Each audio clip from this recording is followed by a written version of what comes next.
जय हिंद। आज हम लोग देखेंगे जवाहर नवोदय विद्यालय एंट्रेंस एग्जामिनेशन का पेपर किस तरीके से क्वेश्चन पूछे जाते हैं।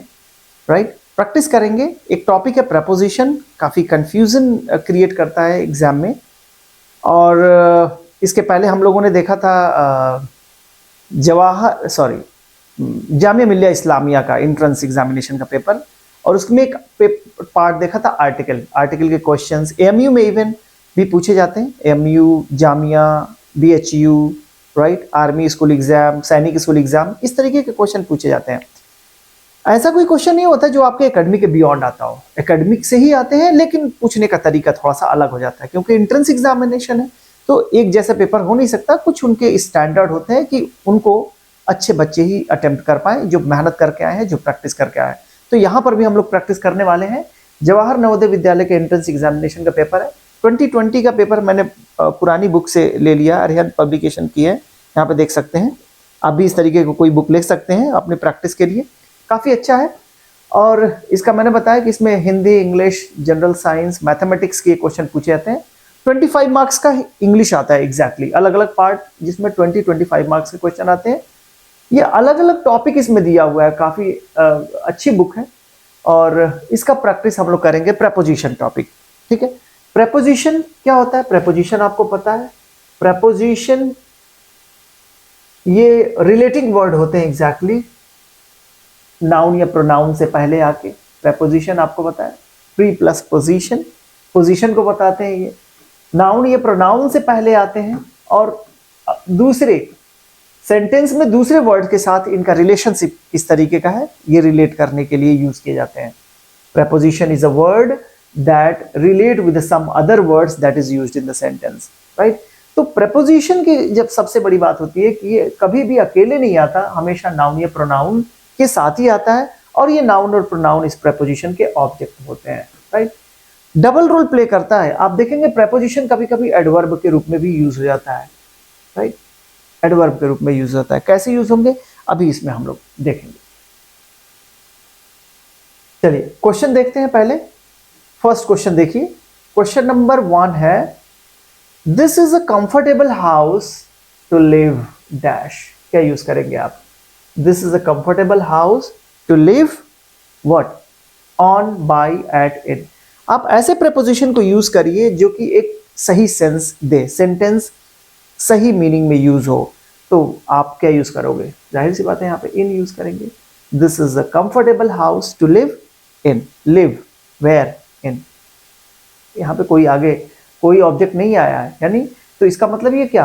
अगर this is a comfortable house to live, रहने के लिए तो अच्छा है, लेकिन कहाँ रहने के लिए? उसके अंदर रहने के लिए एग्जैक्टली, तो यहाँ पे इनका यूज कर सकते हैं। तो ये एक तरीके से एडवर्ब के रूप में यूज हुआ। वेयर का रिप्लाई है, ठीक है, इन यूज करिए। We should not spend money dash luxuries. Spend something on something. Spend money on something. ठीक है, जब आप लैविश खर्च करते हैं पैसे को, spend money on something, luxuries पे खर्च करते हैं जिसका फायदा ज्यादा नहीं होता, नुकसान ही होता है, राइट। तो उसके लिए आप यूज करेंगे on. Spend money on something, किसी चीज पर पैसे खर्च करना, खासतौर से ऐसे मकसद के लिए जो आपको फायदा नहीं पहुंचाते। Third, I gave him a chair to sit dash where. अब कोई कहेगा कहीं ऑन यूज कर दीजिए, कोई कहेगा इन यूज करिए। हमेशा इन यूज करिए। टू सिट इन, इन यहाँ पे मे के सेंस में यूज नहीं हो रहा है, ये सपोर्टिंग समथिंग के सेंस में आपको सपोर्ट करेगा बैठने में, राइट। अब यहाँ पे कुछ लोग लॉजिक देते हैं कि यहाँ पे ऑन यूज हो जाएगा जब बिना हाथ वाली, ये बिना बाह वाली चेयर हो, आर्म वाली, ठीक है। और कुछ लोग कहेंगे कि जब आर्म वाली चेयर ना हो तो उसके लिए ऑन यूज कर लीजिए, आर्म वाली चेयर हो तो इन यूज कर लीजिए। तो ये सारी चीजें फालतू की हैं। आप सिट इन यूज करिए। I gave him a chair to sit in. Next question पे चलते हैं। Question number 4, the new term begins dash 1 July. June, sorry June है मंथ, मंथ के नाम से पहले आप क्या यूज करते हैं? ऑन यूज करते हैं, ऑन 1 जून, ठीक है। Before the names of day, date, year, month, occasion, ठीक है। इस तरीके से जब भी आ जाए तो इनके पहले आप हमेशा on यूज किया करिए। He poured the tea dash the mug, poured the tea, जब pour करते हैं ना तो कोई चीज किसी चीज के अंदर मूव करते हुए आती है, और जब मूव करते हुए आती है तो उसमें preposition हम लगाते हैं into। He poured the tea into the mug, ठीक। Not on, not to, not in।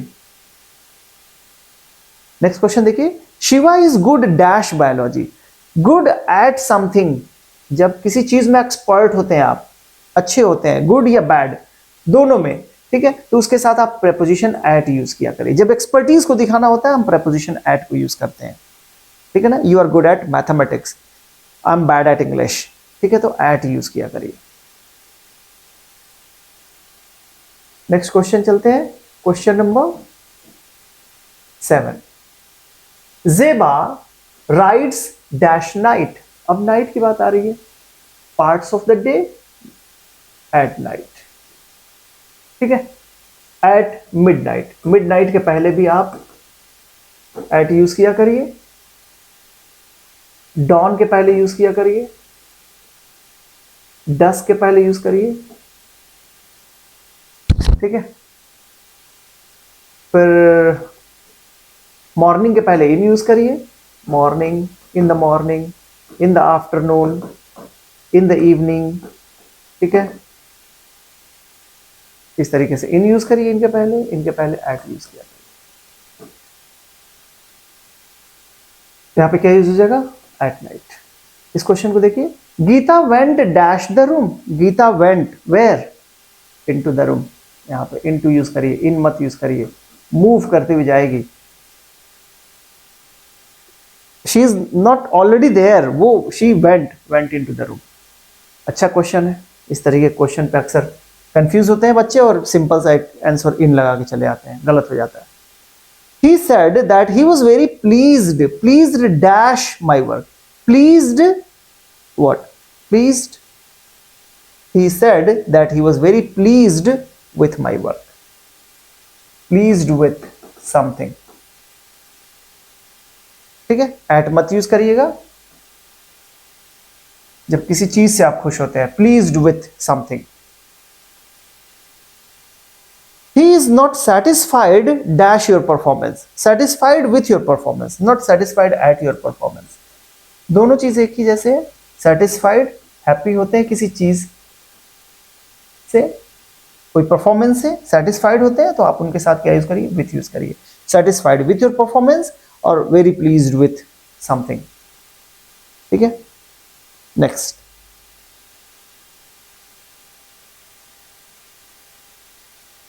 Question number 11, you should explain this dash them, you should explain this to them, ठीक है। ट्रांसफर ऑफ समथिंग के sense में हम use करते हैं to, destination के लिए भी यूज करते हैं ट्रांसफर। यू शुड एक्सप्लेन, जब आप एक्सप्लेन कर रहे होते हैं ना तो transfer of something, transfer of knowledge. You should explain this to them. My father taught mathematics to me, again यहाँ पे ट्रांसफर ऑफ नॉलेज हो रहा है तो यहाँ पर भी टू यूज करेंगे, ऑफ, फॉर या टूवर्ड्स यूज नहीं करेंगे। टूवर्ड्स डायरेक्शन के लिए यूज होता है। He has been absent dash Monday, he has been absent since Monday, point of time है, सिंस यूज करेंगे। पीरियड ऑफ टाइम रहता है तो फॉर यूज करते, तो फॉर यहां पे नहीं यूज होगा, सिंस यहां पे यूज होगा। क्लियर है। नेक्स्ट 40 नंबर क्वेश्चन देखें, I have not been to the theatre dash a long time.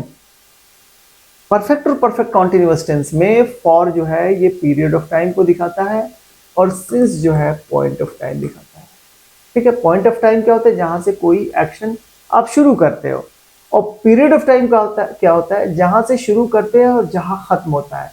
तो इसको पूरा ड्यूरेशन, कितना समय लगा इसको होने में, तो ये ड्यूरेशन है, यहाँ पे फॉर यूज करिए और इस पॉइंट के लिए आप सिंस यूज करिए, ठीक है। So I have not been the theatre dash a long time, तो लॉन्ग टाइम यहाँ पे फॉर यूज करिए, ड्यूरेशन दिखाना है आपको। The girl have been playing badminton dash 2 hours, तो 2 आवर्स क्या होगा, 2 आवर्स तो ये पॉइंट तो होगा नहीं, ये पीरियड ऑफ टाइम होगा, फॉर यूज करिए यहाँ पे। His cousin has been ill dash Monday. Monday. His cousin has been ill. कब से बीमार है वो? मंडे से. यहाँ पे क्या यूज करेंगे? Since Monday. Next question, her mother died dash breast cancer. अच्छा, डाइड के साथ मैंने बताया कि डाइड के साथ जो यूज करिए ऑफ, जब डिजीज से कोई डेथ हुई हो, और अगर अदर कोई रीजन हो तो डाइड के साथ फ्रॉम यूज करिए. Died from accident, died from thirst. ठीक है, तो इस तरीके से यहां पे क्या यूज करेंगे? ऑफ. अच्छा क्वेश्चन है, ये भी पूछे जाते हैं बहुत. क्वेश्चन नंबर 18 देखें. He will wait dash you return. He will wait, wait करेगा टाइम के लिए, प्रेपोजिशन टिल आती है, टिल यूज करिए. Till you return. ठीक है, टिल या अनटिल दोनों यूज कर सकते हैं. He will wait till you return, और कोई प्रेपोजिशन यूज नहीं होगा, यहां पे टिल ही यूज करेंगे.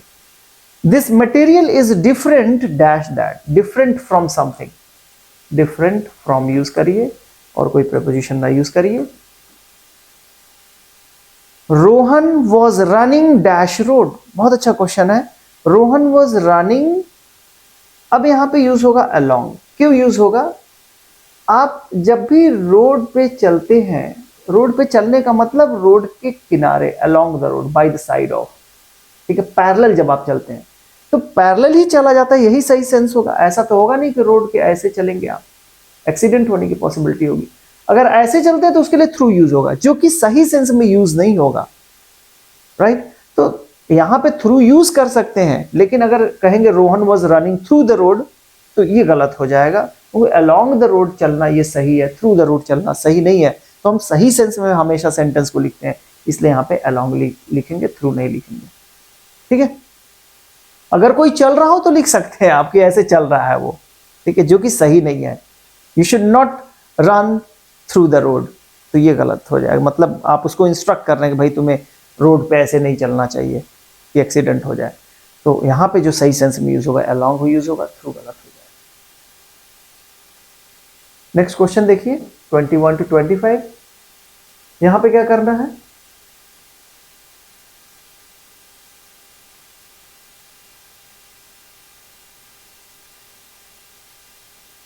In the following questions, there is an error in the sentence. Find the part of the sentence which has an error. Number 1. The woodcutter was cutting the branches from his axe. अब यहाँ पे गलती क्या है? Cut something using something. जब using something की x को use करते हुए काट रहा है ना, तो यहाँ पे with यूज करिए. With बहुत ही सेंस में यूज होता है. ठीक है ना, with का मतलब सिर्फ आप साथ ही समझ बैठते हैं. तो यहाँ पे फ्रॉम यूज हो जाए, गलत हो जाएगा. तो यहाँ पे लिखा है ना फ्रॉम हिज एक्स, तो ये गलत है, इस पार्ट में गलत है. यहाँ पे यूज होना चाहिए विथ हिज एक्स. यहाँ पे स्पेलिंग एरर है. इस क्वेश्चन को देखिए 22. After few minutes Ramesh jumped in the river from the bridge. Jumped in the river, अभी मैंने क्या बताया? जंप करेगा रिवर में तो मूविंग कंडीशन में अंदर जाएगा. इन यूज नहीं होना चाहिए, वहां पे इन टू यूज होना चाहिए. यहाँ पे इन जो लिखा है इन द रिवर, तो यहाँ पे होना चाहिए इन टू द रिवर. ठीक है, नेक्स्ट क्वेश्चन पे चले. Question number 23. From 10 years my father has been teaching in this school. From 10 years या फॉर 10 years? अभी ड्यूरेशन ऑफ टाइम के लिए मैंने बताया कि फॉर यूज किया करिए. तो फ्रॉम 10 years जो है ना, वो फॉर 10 years यूज करिए, सही हो जाएगा. इस क्वेश्चन में देखें. I wanted to talk them so I was ringing them. I wanted to talk to somebody. Talk to somebody use होता है. अगर यहाँ पे टॉक टू देम रहता तब सही होता, यानी कि ये जो है इस पार्ट में गलत है. होना चाहिए क्या? I wanted to talk to them. ठीक, गुड. इसको देखिए. It is raining heavily so she will stand in that tree. In that tree नहीं, यहां पे गलत है. It is raining heavily so she will stand under the tree, यही होगा सही सेंस में. यहां पे इन गलत हो जाएगा, तो यहाँ पे इन दैट जो ट्री है इस पार्ट में गलत है. राइट, तो इस तरीके से प्रेपोजिशन आपसे एग्जाम में पूछ लिए जाते हैं, स्पॉटिंग एरर के रूप में या फिलर्स के रूप में. राइट, यहाँ पे आपके आंसर्स दिए गए, आप आंसर भी चेक कर सकते हैं. और अगर कोई आंसर में डाउट हो तो अपने कमेंट बॉक्स में जरूर लिखिए, मैं उसको जरूर रिप्लाई करूंगा. डिफेंस एकेडमी के चैनल से जुड़े रहिए, दोस्तों में जरूर शेयर करिए. अगर आपको ये वीडियो पसंद आती है तो आगे हम और भी पेपर डिस्कस करेंगे। इसके बाद से हो सकता है हम लोग बीएचयू का पेपर डिस्कस करें या आर्मी स्कूल या सैनिक स्कूल के पेपर को डिस्कस करेंगे। Thank you so much.